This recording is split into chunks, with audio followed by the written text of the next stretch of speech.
क्या आप कभी ऐसे शहर गए हैं जो कहानियां सुनाता है? नेपाल के बीचों बीच बसा जनकपुर धाम ऐसा ही एक शहर है। इसका हर कोना पुराने राजाओं, महान प्रेम कहानियों और दृढ़ विश्वास की कहानियां कहता है।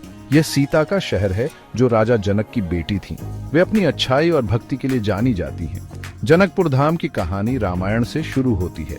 यह मिथिला की राजधानी थी जिस पर बुद्धिमान राजा जनक का शासन था। कहा जाता है कि सीता एक बच्ची के रूप में यहाँ एक खेत में मिली थी। इस खास घटना ने जनकपुर धाम को महत्वपूर्ण बना दिया और इसे इस महाकाव्य से जोड़ दिया।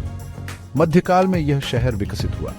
यह मैथिली संस्कृति और शिक्षा का केंद्र बन गया। कर्नाट और सेन जैसे राजाओं ने जनकपुर धाम के महत्व को पहचाना। उन्होंने इसे फलने फूलने में मदद की, जिससे कवि, कलाकार और विचारक आकर्षित हुए। आज जनकपुर धाम अपने समृद्ध अतीत को प्रदर्शित करता है। यह पुरानी परंपराओं को आधुनिक जीवन के साथ मिलाता है। यह नेपाल में वास्तव में एक विशेष स्थान है। जनकपुर धाम सिर्फ एक शहर नहीं है, यह एक पवित्र स्थान है। यहीं पर सीता और राम की प्रेम कहानी शुरू हुई थी। 1910 में बना भव्य जानकी मंदिर इस प्रेम का प्रमाण है। इसके ऊंचे शिखर और जटिल नक्काशी रामायण की कहानी बयां करते हैं। हर साल दुनिया भर से लोग यहाँ आते हैं, खासकर विवाह पंचमी के लिए। यह त्योहार सीता और राम के विवाह का जश्न मनाता है। शहर रंगों, संगीत और खुशियों से भर जाता है। लेकिन जनकपुर धाम की पवित्रता सिर्फ जानकी मंदिर तक ही सीमित नहीं है। शहर में कई मंदिर और पवित्र स्थल हैं जिनकी अपनी अनोखी कहानी है। राम मंदिर और विवाह मंडप सीता और राम की कहानी में महत्वपूर्ण स्थान रखते हैं। आप जनकपुर धाम में व्याप्त गहरी आस्था को महसूस कर सकते हैं। प्रार्थनाएं, अगरबत्ती की खुशबू और घंटियों की आवाज आस्था का एक सुंदर संगीत बनाती है। यह गहन शांति का स्थान है। जनकपुर धाम अनोखी परंपराओं का खजाना भी है। मिथिला कला अपने जीवंत रंगों और जटिल पैटर्न के साथ यहीं से शुरू हुई थी। अक्सर महिलाओं द्वारा बनाई गई ये पेंटिंग्स कहानियों, दैनिक जीवन के दृश्यों और प्रकृति की सुंदरता को दर्शाती हैं।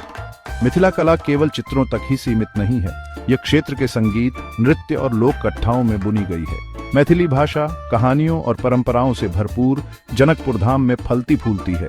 शहर इन परंपराओं को संजोता है और संरक्षित करता है। जनकपुर धाम त्योहारों का शहर है। गंगा दशहरा, राम नवमी, होली और छठ पूजा सभी मिथिला संस्कृति की जीवंत अभिव्यक्तियां हैं। मकर मेला जनवरी और फरवरी में हर रविवार को लगने वाला एक प्राचीन मेला जनकपुर धाम की जीवंतता को दर्शाता है। यह लोगों को एक साथ लाता है, स्थानीय शिल्प, व्यंजन और परंपराओं को प्रदर्शित करता है। यह सभा जीवन का उत्सव है जो लोगों की गर्मजोशी और आतिथ्य को दर्शाती है। जनकपुर धाम एक जगह से ज्यादा एक अनुभव है। यह प्राचीन कहानियों, जीवंत संस्कृति और गहरी आस्था की यात्रा है। यह शहर आपको इसकी गलियों में घूमने, इसकी कहानियां सुनने और इसकी अनोखी नब्ज को महसूस करने के लिए आमंत्रित करता है। कल्पना कीजिए कि आप राजसी जानकी मंदिर के सामने खड़े हैं, विस्मय से भरे हुए। कल्पना कीजिए कि आप हलचल भरी गलियों में टहल रहे हैं, मिथिला कला को जीवंत होते हुए देख रहे हैं या किसी स्थानीय त्योहार में खुद को डुबो रहे हैं।